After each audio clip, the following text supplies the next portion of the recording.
Hi, welcome to our channel where we share the most intriguing stories. I bought a cursed plot of desert land for $19, expecting nothing but dust and silence. 9 months later, I was staring down lawsuits, forged maps, and a power-hungry HOA president hell-bent on stealing it. They thought I'd fold. Instead, I declared war, and I don't lose land. I never imagined that a $19 purchase at a dusty tax auction would set off a chain reaction involving developers, fake maps, and an HOA president with a power complex. But that's exactly how I ended up standing on 9 acres of scorched Arizona land, looking at what used to be a pile of termite food, and now was the cornerstone of a $6 million opportunity. When I bought the property, the room was nearly empty. The other bidders looked at the file like it was cursed. Structurally condemned, taxes unpaid for 22 years, a dead owner with no heirs, and a parcel listed as historically non-viable. Music to my ears. I dropped $19 on the counter and walked out with the deed, a bottle of water, and the full intention of proving everyone wrong. The house, if you could call it that, was a corpse of a building. The roof had collapsed in 2 spots. Black widows had taken over the bathroom. Someone had used the kitchen for target practice, and there were enough bullet holes in the walls to qualify it as a crime scene. I didn't flinch.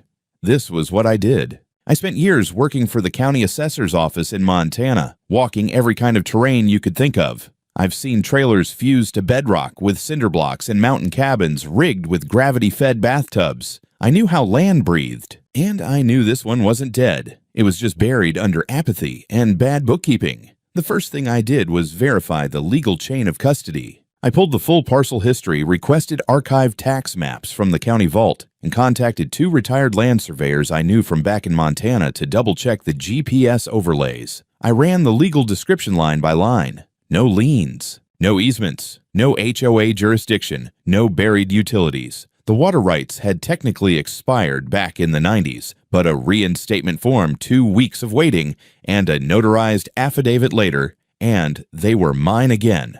Then came the restoration. It took me 4 months just to clear the brush and haul off 22 tons of trash. I found half a car rusting in what used to be the living room. Coyotes had made a den in the master bedroom. I installed solar first. No sense doing electrical inside a house with no roof, but I needed power for tools. And grid access in that part of Pima County was a bureaucratic nightmare. Once the roof went on, I started framing and rebuilding room by room. Every day was progress. Every screw went in straight. Every layer of drywall reminded me why I'd walked away from bureaucratic desk hell and gone freelance. 6 months in, the property began to look like something out of a magazine. The land itself had incredible slope and drainage, perfect for natural irrigation and gray water systems. I dug a new well, installed a small reservoir tank, and applied for an environmental grant. To my surprise, the Arizona Desert Recovery Foundation not only approved it, they gave me a small stipend to support the revegetation effort. Native flora returned within weeks. Lizards, birds, and even the occasional roadrunner made their way back. I felt like I'd resurrected a ghost town into a private sanctuary. By the 9th month, people started noticing. My inbox got flooded with inquiries from developers, eco-architects, and a few slick-talking real estate agents who suddenly loved the rustic character of my restoration. I wasn't ready to sell. Not yet. But I was getting close to formalizing plans for a boutique 6-unit luxury retreat under my new LLC, Haven Rise Developments. I had permits pending. I had environmental clearance. I had a clean title. And I had a long list of people who told me it couldn't be done.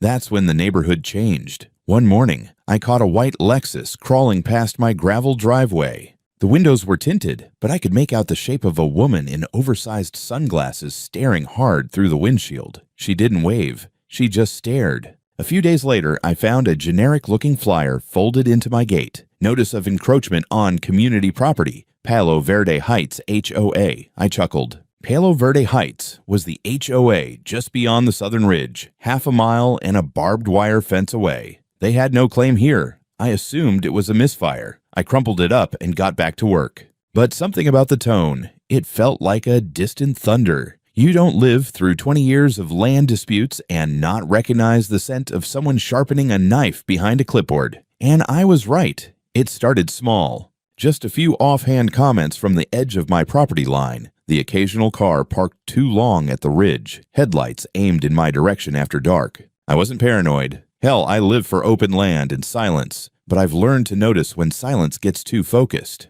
I figured someone didn't like how fast my place was turning from ruins into real estate gold. It happens. People cling to the past when they feel outpaced by the future. But then the letters started. At first, they were unsigned. This land was never meant for private use. Community access denied. This was a park once. Typed on plain paper, slipped into my gate like bad fortune cookies. I didn't take them seriously until I got one with a letterhead. Palo Verde Heights Homeowners Association. It was addressed to the occupant. I wasn't even worthy of a name, apparently. The letter stated that my recent developments may be in direct violation of HOA adjacent zoning expectations, and that I was advised to cease any further construction until an architectural review board has evaluated the site. That was the first time I muttered, "You've got to be kidding me," out loud in years. I wasn't in an HOA. Never was. My parcel was a remnant of federal land that had gone tax delinquent in the 90s and had never once fallen under community planning jurisdiction. I had the paperwork, the tax records, the legal boundary maps, the aerial overlays, the GPS coordinates, but now they were trying to sneak in a back door through semantics. Adjacent expectations. That's not even legal language. It's HOA baby talk for "we're mad and we want control." 2 days later, I caught a man in a safety vest walking around near my drainage ditch with a tablet in his hands. I stepped outside and called out, "Can I help you?"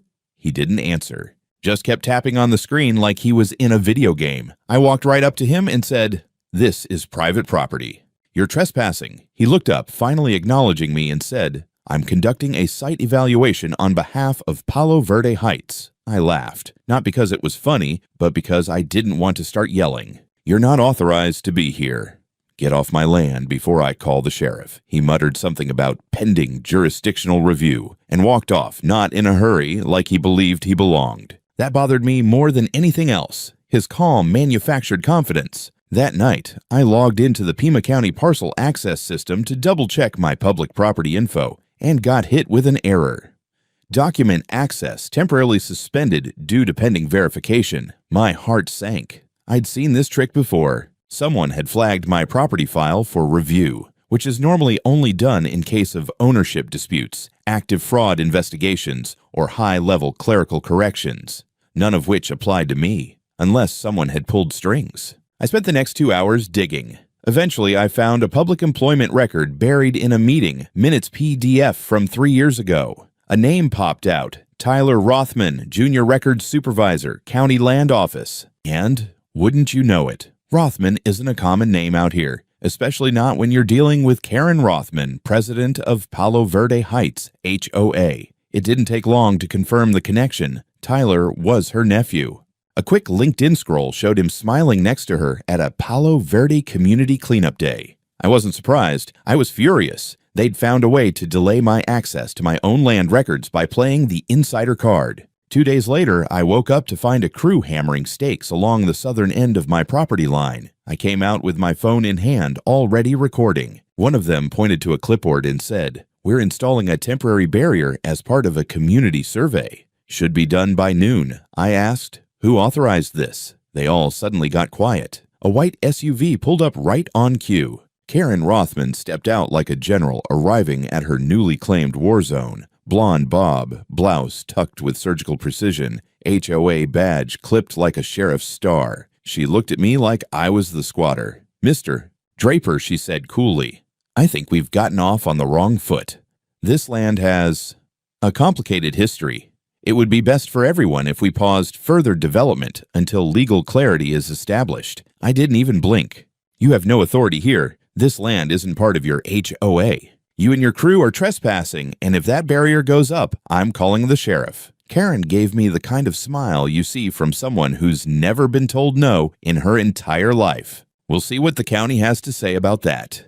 Then she turned and walked off, calm as ice, while her goons finished hammering in the last stake. I spent the rest of the day filing trespass reports, sending emails to every relevant county office, and making a backup of every single legal document I had. Something told me this wasn't just posturing anymore. This was the opening move in a very real land war. The court summons arrived on a Tuesday, dropped in my mailbox like a bomb wrapped in plain white paper. At first, I thought it was a permit approval. I'd been waiting on final zoning sign-off for the Haven Rise project, but when I saw the return address, Pima County Superior Court, I knew it wasn't good news. The envelope was thick. Too thick. I brought it inside, set it on the table, and stared at it like it might bite. Then I opened it, and sure enough, it bit hard. Palo Verde Heights Homeowners Association versus Harlan Draper. They were suing me. The complaint was surreal. According to their filing, my land, which I legally purchased at a county auction with full clearance, had been erroneously declassified from a 1954 community land agreement and had always been intended for shared recreational use. They included a black and white map as Exhibit A, marked with faded borders and thick pen lines. My parcel, Lot 217, had a red circle around it and a note, Community Park Zone, established 1954.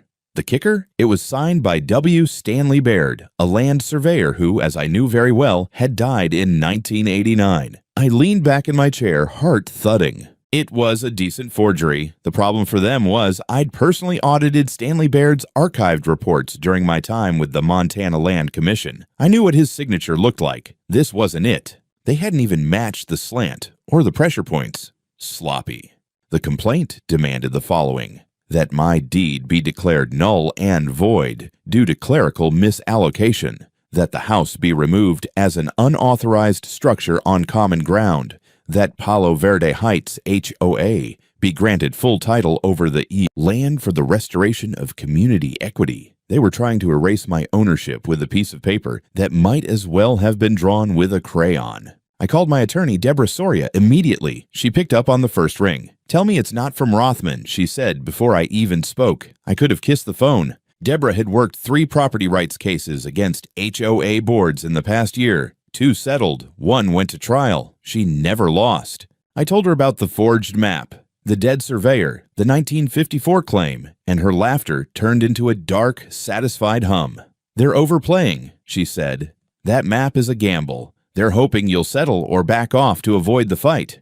But if that signature is fake, we don't just have a defense, we have leverage." She advised me to make no public statements, document everything, and prepare for discovery. I started scanning every document I had.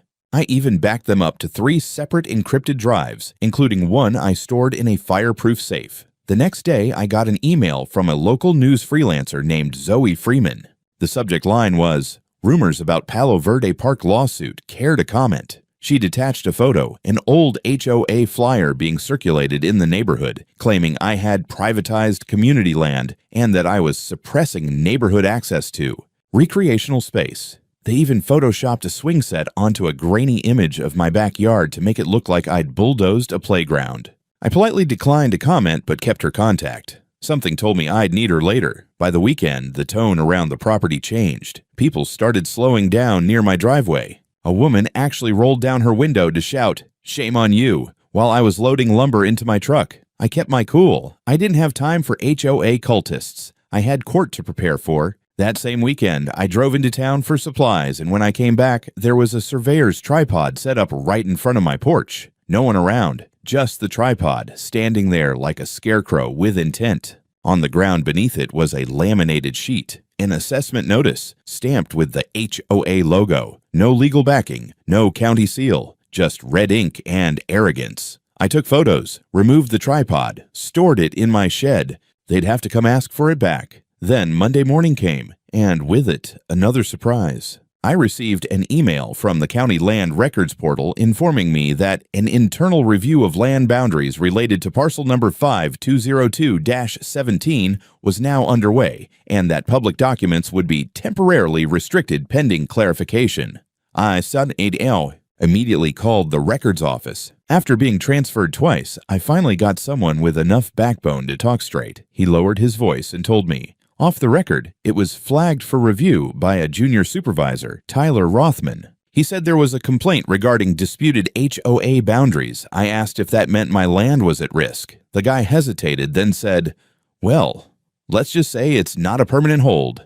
Yet I hung up and stared out the window. They were trying to strip my title layer by layer, starting with public access. I'd seen this tactic before. Create enough bureaucratic noise that the system assumes there's a problem, then use that assumption to manufacture leverage. Karen Rothman was running a slow-motion land theft behind a curtain of procedural paperwork and fake maps. I wasn't about to let that happen. I barely slept that night, not from fear, but from calculation. I lay in bed thinking like a former surveyor, like a man who'd seen land schemes pulled off with less effort than what Karen Rothman was attempting. The difference was, I'd never been on the receiving end before. That changed everything. The next morning, I walked the southern edge of my property with a thermos of coffee and my old field journal, resketching lines, double-checking pins. The original iron stakes I installed were still intact, GPS confirmed to within 3 inches. There wasn't a centimeter of ambiguity, which is why, when I saw that someone had driven a fresh set of plastic stakes into the ground 20 feet north of my fence line, inside my land, I knew it wasn't a mistake. Attached to one of the stakes was a laminated sign, "Temporary Easement. Palo Verde Heights HOA. Do not remove." I stared at it for a full minute, then yanked it out of the dirt and snapped the plastic post in half across my knee. 10 minutes later, a pair of unmarked white trucks rolled up. Out came 5 guys in identical polo shirts and cargo pants, dragging spools of plastic fencing and bags of post anchors. One of them pulled out a folded diagram, glanced at my house, and pointed directly toward my porch. I intercepted them halfway across the lawn. "Turn around," I said. "You're trespassing." The leader of the pack looked me up and down like I was the gardener. "We've got a work order from Palo Verde Heights, installing temporary fencing for a community access corridor. It's already been approved." "No, it hasn't," I said. "This land isn't yours, and there is no community corridor." "Turn around." He shrugged. "You could take it up with the HOA." I didn't even respond. I walked back to my porch, opened the lockbox by the front door, and pulled out my trail cam tablet. I'd mounted motion-activated cameras around the property a week earlier, suspecting this exact kind of stunt. I hit record. Then I called the sheriff. By the time Deputy Ortez arrived, the men had already pounded in 5 posts and unrolled about 30 feet of mesh fencing. I greeted him with the tablet in hand, video already queued up. He watched the footage silently, jaw tightening. "Did they show you any documentation?" he asked. "Only a sign that said HOA easement. Not a single county seal, no permit, no order from zoning." He walked over to the crew and asked for ID. They handed over a contract, unsigned, and a typed note from someone named VP of Infrastructure, Palo Verde Heights HOA. It wasn't even notarized. Ortez radioed it in, then turned to me and said, "You want them gone?" I nodded once. "I want them gone. I want every post pulled, and I want a report filed. Consider it done." He ordered them to pack up. The men complied, slowly, clearly not used to being told no. One of them muttered something about just doing our job. Ortez gave them a long look as they loaded their trucks and left. Before he left, he handed me a copy of the incident report and said, "If this escalates again, call me direct." I've seen this kind of thing spiral. I had no idea how right he'd be. That evening, I received a new letter, this time hand-delivered, slid under my door in a cream-colored envelope with embossed lettering.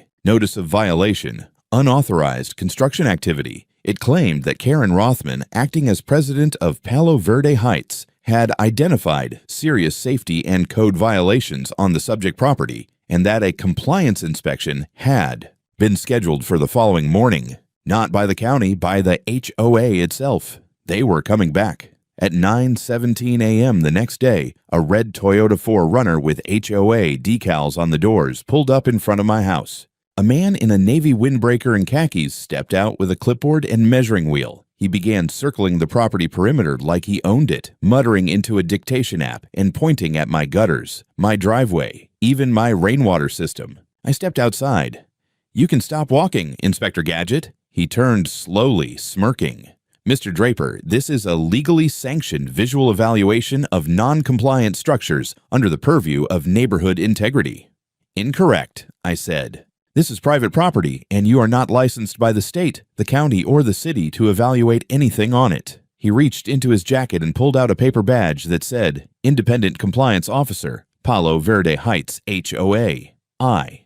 Don't care if it says FBI on it, I said. You've got 30 seconds to leave, or I'm calling the sheriff again. He didn't move. So I walked straight into the house, called Deputy Ortez, and told him HOA was back with a fake inspector and they were trespassing again.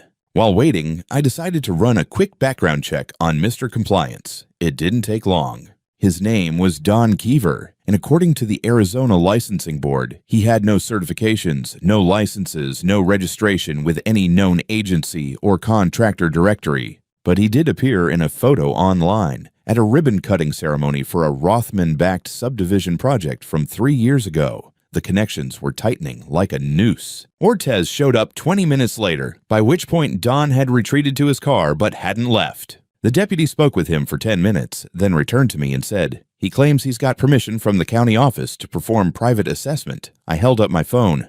Want to see the email from the county denying that? I showed Ortez the message I received just that morning from the county development office, confirming no inspection had been authorized and that no HOA held authority could conduct enforcement outside of its defined jurisdiction. That was the end of Don Keever's career as a fake inspector. Ortez escorted him off the property and said he'd be filing a formal notice of trespass and impersonation of an official. But the next blow didn't come on the ground. It came online. That afternoon, I logged into the Pima County Land Access Portal again. Only this time, I couldn't even see my parcel. Record unavailable. Contact administrator. They had scrubbed my digital footprint entirely. I'd seen bureaucratic delays. I'd seen digital errors. But this wasn't either. This was a deliberate lockout. Someone with backdoor access had flagged my parcel as under investigation and removed it from public view. I could no longer pull my deed, my survey, or even proof of ownership. It was as if the land didn't exist. And when land disappears in Arizona, it's never an accident. I immediately called the county assessor's office. I was on hold for 16 minutes before I got a woman named Teresa. I gave her my parcel number and she went silent for a few seconds. That parcel's been flagged. Internal review. Flagged by whom? I asked. I'm not seeing that info here, but it's under administrative hold, code 42B. That's not usually public. Teresa, I own that land. I've had the deed for nearly a year. I've done all the improvements. I've paid the taxes. I have permits. Why can't I access my own records? She hesitated again. Then, in a lower voice, she said, Look, I'm not supposed to say anything, but that kind of hold is almost always initiated by a complaint, usually from a registered civic entity or municipal body. HOA counts if they claim public interest. I felt my jaw clench. Can I contest it? Technically, yes, but you'd have to file a motion with the Board of Property Oversight. Their next public session is in 3 weeks. 3 weeks. That's how long it would take to even ask someone to review the error, let alone fix it. Meanwhile, my records were gone and I was exposed. I didn't have 3 weeks, so I went old school. I drove straight to the records annex in downtown Tucson and requested physical copies of every filing, permit, deed, map, and correspondence tied to my name and that parcel. The clerk gave me a weird look, but 10 minutes later I had a stack of manila folders 4 inches thick. I paid for certified copies, made digital backups, and returned home with the paperwork in hand. I wasn't about to let Karen Rothman or anyone else ghost my land out of existence. That night, I finally got a text from someone I'd reached out to days earlier, Rick Harlan, a former zoning compliance officer who'd retired after blowing the whistle on a land swap scandal in Maricopa. We weren't close, but we'd crossed paths enough times that I knew I could trust him. His message was short. You were right. HOA submitted new map overlays, alleging property boundaries were updated after regional fire recovery plan. Big red flag, I called him immediately. He explained that Palo Verde Heights had submitted a new topographic overlay showing their development extending slightly beyond the southern ridge, conveniently into the section I now owned. They claimed it had been part of a post-wildfire boundary shift in 2003, one that had never been formally recorded, but which their historical maps allegedly proved. I almost laughed. Almost. There was no fire near this parcel in 2003. I said, the closest burn zone was 8 miles west. I know, Rick replied, but unless someone officially disputes it on record, the maps stand. That's when it hit me. They weren't trying to win legally. They were trying to stall me just long enough to take over de facto control. If they could maintain the appearance of ownership, control access, limit visibility, challenge permits, they could slowly bury me under procedural gridlock until I gave up or was forced to sell. But I wasn't some flipper with shaky paperwork. I was a land guy, and I had a plan. The next morning, I drove back to the county seat, not to argue, but to file. I submitted a formal petition for emergency review of cadastral tampering, backed by 23 documents, including the original plat map, surveyor affidavits, time-stamped restoration permits, and the environmental grant. I added Rick's memo, unsigned but enough to raise eyebrows. But the real bomb I dropped was a Freedom of Information Act request, targeting all communications between Palo Verde Heights HOA and the Assessor's Office, the Planning Department, and the Board of Property Oversight for the past 12 months. They wanted to play dirty. I'd bring a bulldozer. Back at home, I posted new warning signs, not flimsy plastic ones, but professionally made aluminum signs bolted to 6x6 cedar posts. I added a line of solar-powered perimeter lights, sync-to-motion sensors, and trail cams. If they came again, I'd have them recorded from 6 angles in 4K. But just to be sure, I placed a call to an old friend in Flagstaff. Travis Dorn, ex-Marine turned licensed armed security contractor. I didn't need muscle yet, but I wanted him on standby because things were turning fast from legal to physical. And the next move proved it. That night, just after 11, I caught headlights on the Southern Trail. A truck pulled up, idled with its lights off, and then slowly crept away after a few minutes. When I checked the cam footage the next morning, I saw 3 men get out and walk the fence line, measuring, talking. One of them pointed at my new signs. Another took pictures. They weren't kids. They were scouting. This wasn't about maps anymore. This was a siege. The 6th day since the lawsuit felt like I'd crossed into a new phase of the war. They weren't just trying to take my land on paper anymore. They were circling it like jackals. Quiet, calculated, and just unhinged enough to try something physical. I didn't sleep that night. Between the motion alerts on my phone and the paranoia of what they might do next, I stayed up in the workshop cleaning my 30-30 lever action and triple-checking the locks. Arizona's castle doctrine was clear. If they trespassed with intent, they wouldn't get a second chance. But I wasn't going to be the one to start that fight. The next morning, the desert was quiet. Too quiet. Even the usual joggers and retirees were nowhere to be seen. I took a drive down the ridge trail near the southern edge of the parcel, just to confirm what I saw on the cams. Sure enough, someone had planted surveyor stakes along a curved path that cut straight through my land, marked in pink tape and numbered in marker. I got out of my truck, crouched beside one of them, and found fresh rebar pounded into the earth. This wasn't scouting, this was pre-construction layout, and I hadn't approved a damn thing. By noon, I was on the phone with Deborah Soria again, and her tone had shifted. Less curiosity, more steel. They're laying groundwork for an adverse claim, she said. If they can show they've occupied and used the property continuously, and you failed to respond, I just filed a perimeter defense and documented everything I cut in. They're not getting adverse possession on land I patrol daily. Good. Keep documenting. And don't touch those stakes just yet. If they claim it's their survey, let them explain it under oath. 2 hours later, I got my first visitor. A smug man in khakis and a logoed polo shirt knocked on my gate, clipboard in hand, HOA badge hanging around his neck like a sheriff's star from a toy set. Sir, we're conducting site readiness assessments for Phase 3 of the Palo Verde Trails restoration, he said. I didn't answer. Just let the gate buzz camera record the whole interaction. Your structure falls within the rewilding corridor. We'll need you to vacate the premises within the month. I blinked once, then stepped up to the gate. My name is Harlan Draper. I am the legal owner of Parcel 5202-17. I'm not part of your HOA. You have no authority here. And if you or your people set foot beyond this fence again, you're going to find out just how badly you've underestimated who you're dealing with. He opened his mouth, then noticed the security camera tracking him. He swallowed and left without another word. That evening, Travis arrived, gravel crunching under his big F-350. He stepped out in full tactical hiking gear, scanned the perimeter, then just said, "Yep." Classic HOA creep. We dealt with this in Prescott back in 17. Let's tighten the loop. By nightfall, we had infrared floodlights installed at every corner and set up a small camp trailer at the southern end of the property. Travis made it clear, if they crossed the fence, he'd be the first one they'd see, and the last one they'd want to argue with. The next morning, the real blow came. A registered letter from the county building department.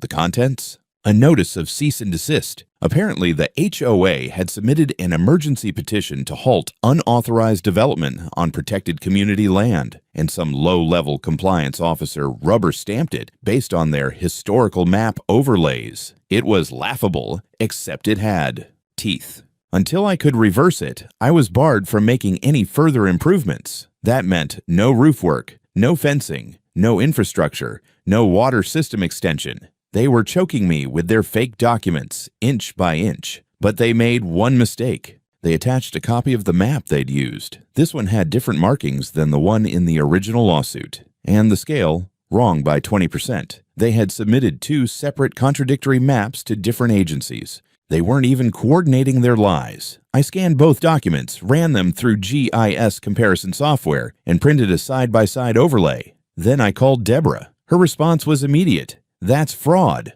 Document alteration. If they submitted false evidence to a government agency, they've committed a felony. We had them, but we needed proof that it came from inside the HOA, not just some rogue member. So that night, Travis and I sat down at the camp trailer, laptops open, pulling old press releases, archived web pages, board meeting notes, and HOA newsletters. It was Travis who found the gold mine, an archived PDF from 2 years ago, bragging about Karen Rothman's vision to reclaim and reconnect legacy community lands south of Ridge 12 by 2025. She'd written about it publicly. That was before I ever bought the land. They'd been planning this for years, and I had every word of it printed, highlighted, and time-stamped. The siege wasn't working, and now I was ready to push back.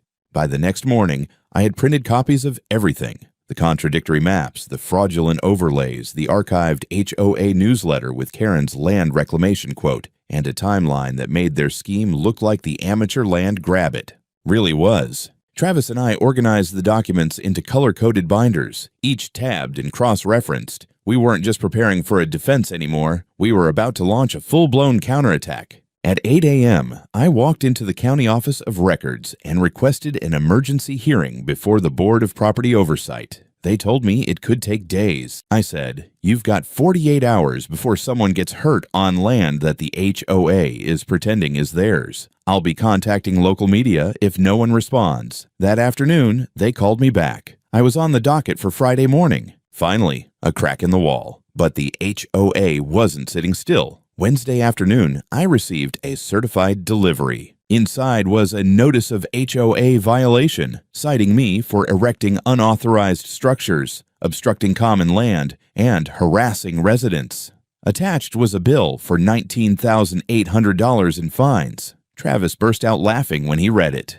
"They're fining you for defending your own land," he said, shaking his head. "That's not just desperation, that's fear." Still, it meant they weren't backing down. At 5:20 that evening, a white SUV pulled up near my south trail again. I watched through the scope of my rifle from the trailer window as Karen Rothman herself stepped out, wearing heels and oversized sunglasses like she was going to brunch. She didn't see me. She posed with 2 men holding a large HOA boundary enforcement sign, and they began planting it just outside my fence. She was making a statement, marking her territory. I snapped high-resolution photos through the scope.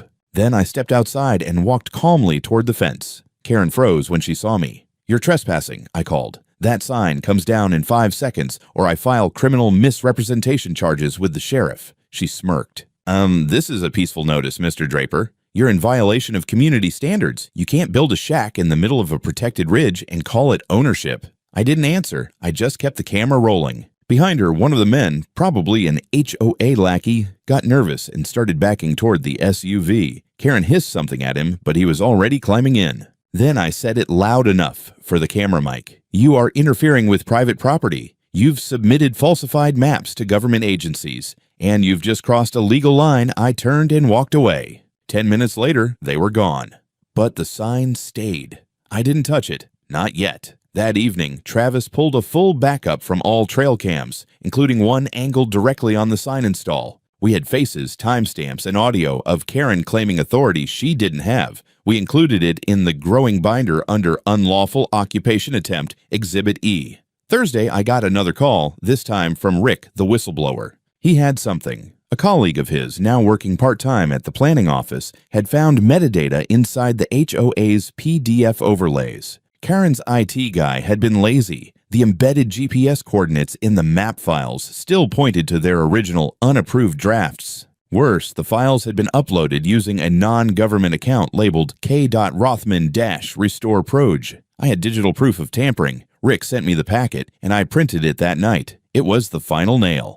Friday morning, I entered the Board of Property Oversight hearing with 4 binders, 2 affidavits, GPS overlays, printed photos, a thumb drive, and a printed enlargement of Karen's old newsletter quote about reclaiming my land. The board consisted of 5 people, 3 of whom looked dead tired. But once I laid out the sequence, the legal deed, the land improvements, the false maps, the conflicting overlays, the rewilding lie, the fines, the fence, the sign, and finally the digital metadata, they weren't tired anymore. Halfway through my presentation, one of the board members stopped me and said, "Are you saying they submitted conflicting documents to 2 different agencies?" I pointed straight at the maps. Different scale, different boundary lines, different submission dates, both signed off by Karen Rothman. There was silence. Then one of the board members asked, "Would you be willing to submit this for criminal referral?" I didn't even blink. Absolutely.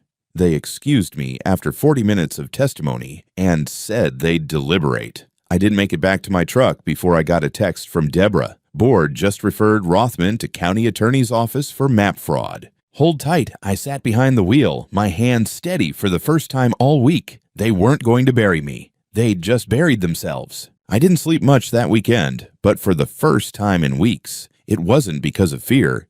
It was anticipation. The board had referred the case to the county attorney, and I knew what that meant. They saw what we saw. This wasn't some land use misunderstanding. It was calculated fraud. Monday morning came with a bang. Literally. Around 6:30 a.m., Travis and I were outside near the workshop checking wiring on the motion sensors when a county sheriff cruiser rolled up the trail. It was Deputy Lane, not someone from our usual local station. He stepped out with a warrant envelope in hand, eyes hard but focused. "I'm here to execute a search warrant for HOA offices at Ridgeview Commons," he said. "County Attorney's Office wants all records, servers, internal communications going back 3 years. You'll probably get a call soon." 2 hours later, I did. From Rick again, his voice buzzing with energy. "They're raiding the HOA HQ, man. Karen wasn't in yet, but they've got her assistant cornered. Word is apparently someone inside the HOA board had gotten nervous about the legal exposure and agreed to cooperate. They handed over emails showing Rothman personally directed the map edits, explicitly instructing staff to ensure the overlays make Draper's parcel appear absorbed by the green zone. That wording alone, a prosecutor's dream. Meanwhile, the County Office of Property issued an emergency reversal of the cease and desist they'd previously slapped on me. Not only was I free to continue my work on the land, but the county was also placing an administrative freeze on any HOA claims involving boundary disputes, pending legal outcome. That evening, I walked to the fence where they'd planted the boundary enforcement sign. I unscrewed it slowly, took a good long look at it, then turned to Travis. "Let's hang this in the barn as a trophy." He laughed and spit into the dust. "We should frame it." 3 days later, it all came to a head. Karen Rothman was arrested outside the Ridgeview HOA building in full view of residents and staff. Charges included fraudulent misrepresentation, falsifying government documents, submitting false claims to public agencies, and attempted property theft. She was led away in handcuffs, her face a storm of disbelief and rage. The HOA board immediately issued a press release trying to distance themselves. Rogue actions by a former president, they called it, but it was too late. The board itself was under investigation for failing to report internal discrepancies and approving the false filings. At the same time, Deborah filed a civil suit on my behalf, citing emotional distress, slander, trespassing, attempted land seizure, and harassment. We demanded $330,000 in damages, legal fees, and a permanent injunction against the HOA's interference with my property. I didn't think they'd settle, but they did. A month later, after 2 more depositions and 1 very tense court-ordered mediation, the Ridgeview HOA cut me a check for the full amount. They also signed a binding agreement to never lay claim to any part of my parcel again, under threat of contempt and renewed litigation. But the most satisfying moment. 2 weeks after that, Karen's sentencing hearing. The courtroom was packed, mostly quiet locals and a few reporters. When the judge read out the charges and final sentence, 10 years in state prison, no parole for at least 6, Karen didn't speak. She just stared forward, hollow and stunned. Outside the courtroom, one of the reporters asked me if I had anything to say. I thought about it. Then I just said, "You can lie to yourself all you want. But if you try to steal a man's land, be ready to lose your freedom." And with that, I walked out into the Arizona sun. My land, my rules, and finally, peace.